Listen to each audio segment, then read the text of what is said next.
लक्ष्मी और अलक्ष्मीर मध्य पार्थक्य की, लक्ष्मीर प्रभावे की हय और अलक्ष्मीर प्रभावे की घटते पारे एकटी घटनार माध्यम दिए जेने निन।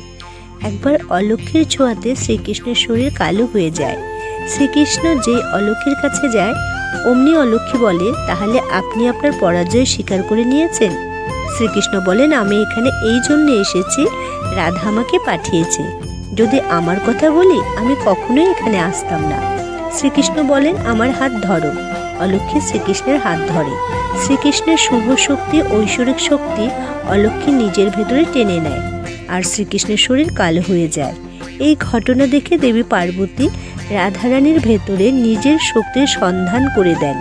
এতে দেবী মহালক্ষ্মী রাধারানীর ভেতরে আগমন ঘটান। শ্রীকৃষ্ণ ও দেবী মহালক্ষ্মী অলক্ষ্মীকে অনেক বোঝায়, কিন্তু অলক্ষ্মী কোনো কথাই শোনে না।